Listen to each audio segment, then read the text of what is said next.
Bismillahirrahmanirrahim biwasilati mursyidina ilallah Abu Yamama Gufran Al-Bantani Al-Fatihah. A'udzu billahi minasyaitonir rajim. Bismillahirrahmanirrahim. Alhamdulillahirabbil alamin.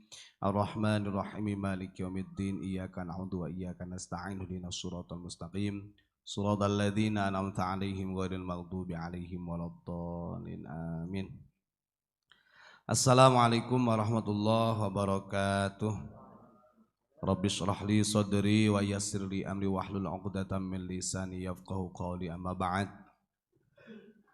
Hadratul kiram, para alim, para ulama, sesepuh bini sepuh, wabil khusus murabbi ruhina Abu Yamama Gufran Al-Bantani dan juga Raisul Ma'had Gus Asep Saifullah, para jajaran pengurus Pondok Pesantren Unik Nusantara Pancasila dan seluruh jamaah pecinta Hizib Ghazali, pecinta Hizib Gufroni dimanapun berada. Mudah-mudahan kita semua selalu diberikan rahmat dan hidayah dari Allah Subhanahu wa ta'ala.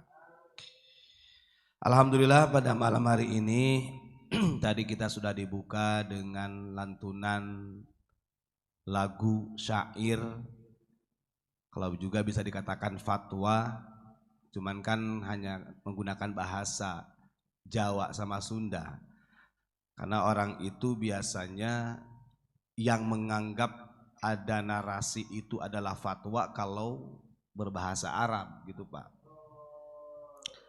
Padahal narasi-narasi yang dibawakan oleh orang-orang Nusantara ini juga penuh makna, penuh ibrah, dan tentunya menjadi fatwa buat kita semua. Seperti tadi yang sudah dijelaskan dalam lagu Gundul-Gundul Pacul, kemudian dalam lagu Manuk Dadali. Ini hasil kreativitas Ustadz Imron, digabungkan dengan aransemen Betawi. Alhamdulillah ternyata jadi indah. Nah, itulah keindahan dari min ikhtilafatiha. Makanya Bhinneka Tunggal Ika itu ternyata memang indah. Perbedaan itu betul-betul rahmat sesuai dengan yang disampaikan oleh baginda Rasul, karena memang terdapat keindahan. Manusia juga kan Bhinneka Tunggal Ika Pak. Ada kepala, ada hidung, ada mata, ada telinga, ada kaki, ada tangan. Maka berwujudkan Muhammad, berwujudkan manusia. Akhirnya indah. Kalau diantaranya anggota tubuh manusia ini dihilangkan oleh Allah satu, ya keindahannya berkurang. Makanya Bhinneka Tunggal Ika itu sebenarnya sudah melekat pada jasmaninya manusia dari berbeda-beda anggota masing-masing, dan ini disatukan menjadi wujud insan atau manusia. Luar biasa itu pembelajaran daripada Bhinneka Tunggal Ika. Kemudian yang kedua mengenai tentang tadi ulama yang dibahas dengan istilah gundul-gundul pacul tadi ya. Memang berat Pak, kalau kita pahami. Saya barusan baca yang disampaikan oleh Sultanul Ulama sendiri, Syekh Izzuddin Abdissalam itu mengatakan begini, min ahwalil ulama al-fitan wal balwa. Ini kalau tahu makna itu pasti orang mundur jadi ulama, pensiun dini. Ciri khas ulama yang betul-betul ihdinas siratal mustaqim itu adalah selalu diterpa dengan fitnah dan balwa. Balwa itu ujian, mihan. Bahkan beliau menyampaikan sendiri termasuk para ulama-ulama salafus soleh terdahulu juga begitu. Jadi yang namanya ulama itu ya, kalau ulama kemudian terpaan fitnah dan balwa ujiannya agak ringan-ringan, itu bisa kita analisa menjadi martabat makom ulama tersendiri Pak.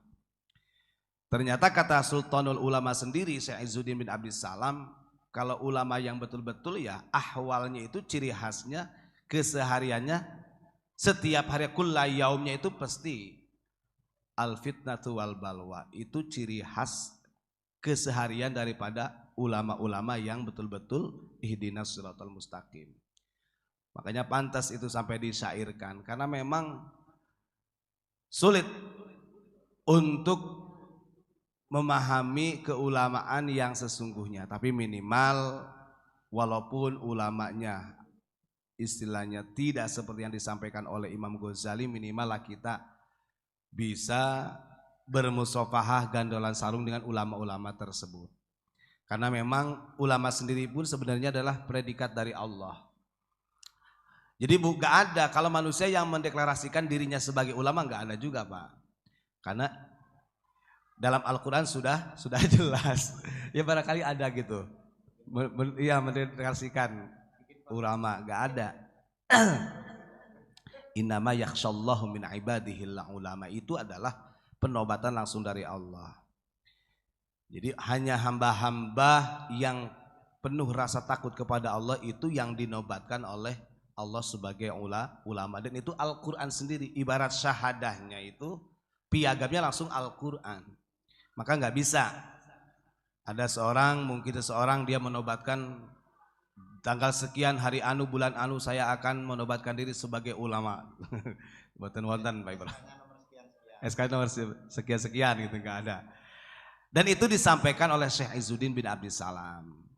Yang dimasyhurkan, dinobatkan oleh para ulama-ulama secara masyhur, beliau adalah Sultanul Ulama.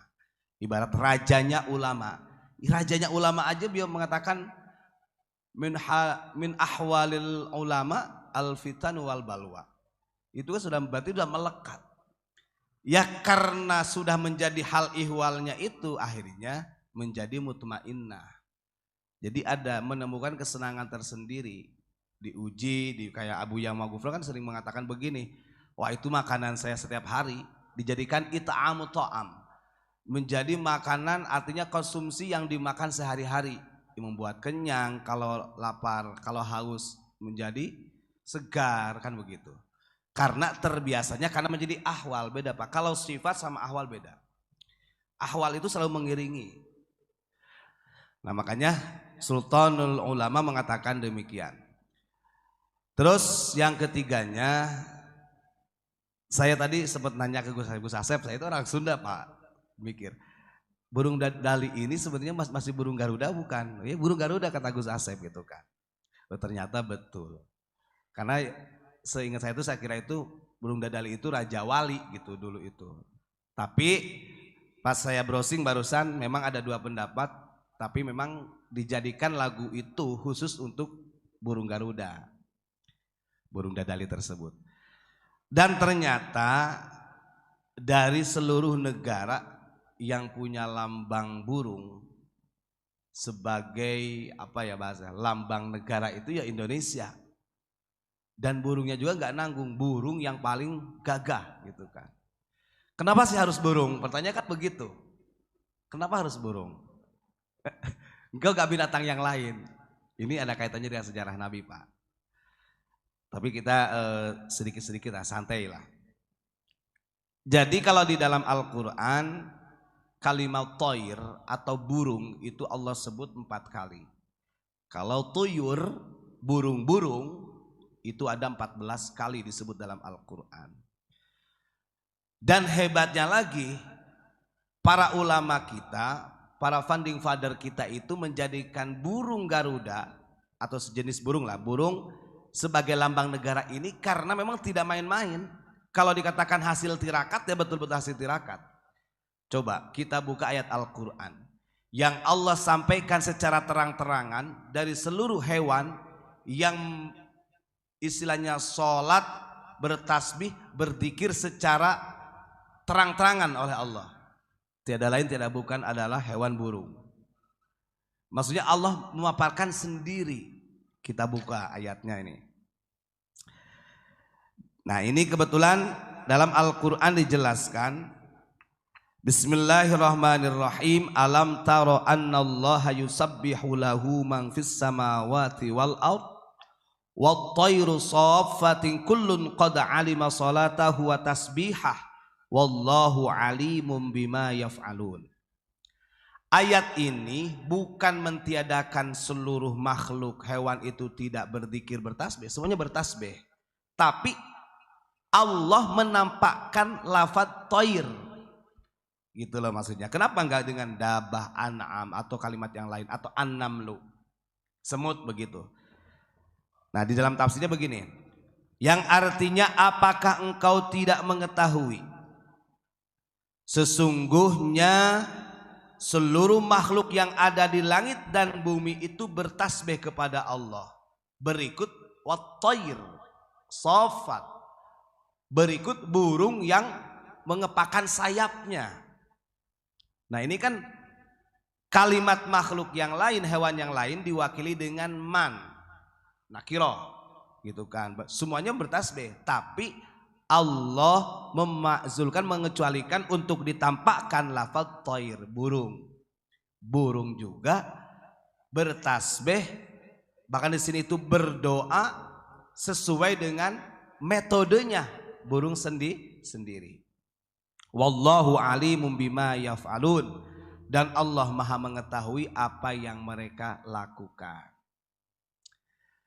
Kok kenapa sedahsyat itu? Bahkan ada beberapa hadis Nabi Muhammad juga yang memuliakan burung itu.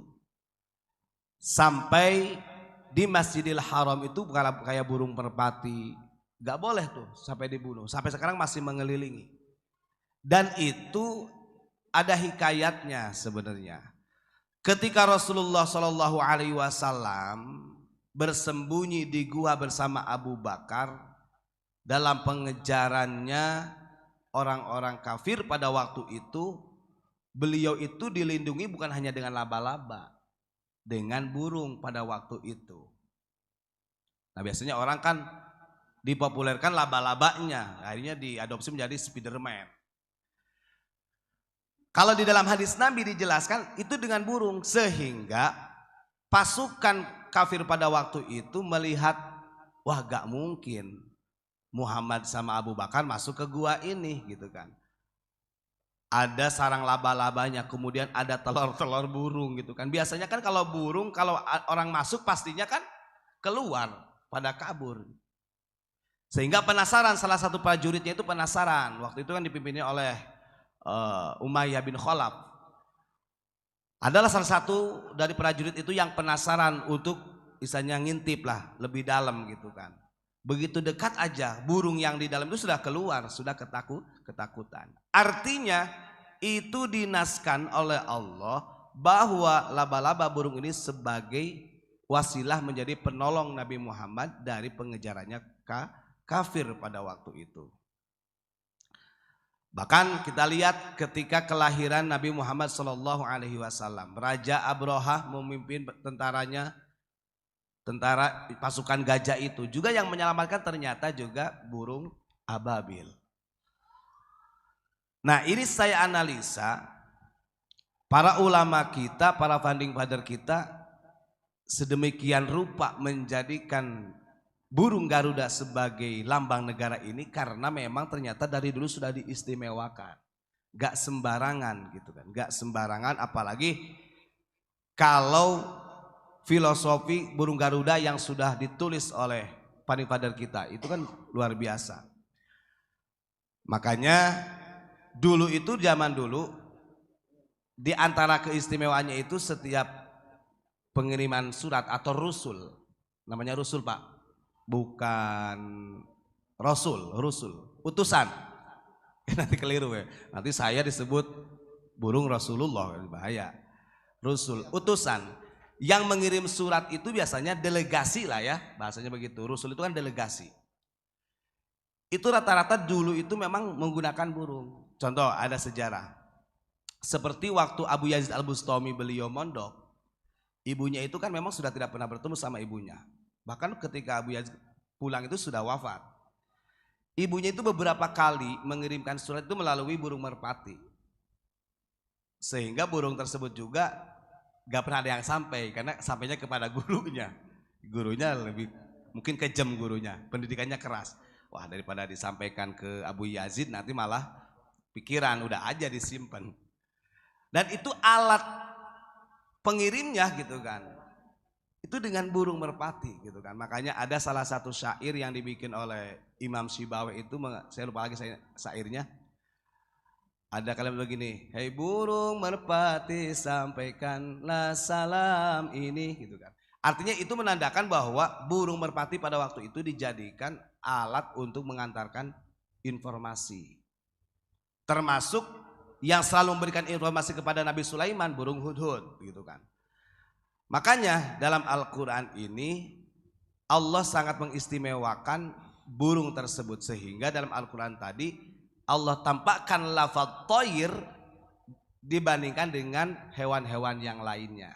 Hewan yang lainnya cukup dengan kalimat man nakiroh, artinya tidak dijelaskan an-namlu atau mungkin al-ankabutnya gitu kan, tidak. Tapi di situ wat thair, bahwa burung sendiri yang mengepakkan sayapnya, sholat, kemudian berdoa, bertasbih dengan cara burung sendiri.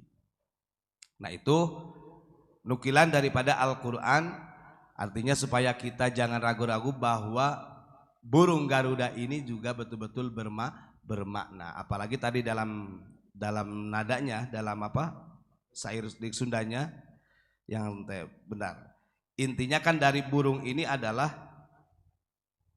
nah, manuk dadali manuk panggagahna, artinya dari sekian banyak burung itu yang paling gagah manuk dadali atau burung Garuda, dan itu melambangkan perlambangan sakti Indonesia Jaya, melambangkan Indonesia Jaya. Manuk dadali pangka koncarana, nah ini maksudnya bikin orang terkesima. Makanya dulu kan kenapa waktu Bung Karno itu bisa disegani oleh PBB, ya itu dia menjadi burung Garuda. Dan hebatnya lagi pribadinya gitu, kalau dikatakan pribadinya manuk dadali itu resep ngahiji rukun sakabehna, senang mengayomi, artinya irhamu man fis samawati wal ardh. Nah ini adalah kutipan daripada lagu yang dinyanyikan oleh kita tadi. Nah mungkin itu saja Pak Imron. Lagu ya siap, nanti siap Pak, tenang. Bisa ditambahi oleh Pak Imron. Terima kasih. Assalamualaikum warahmatullahi wabarakatuh.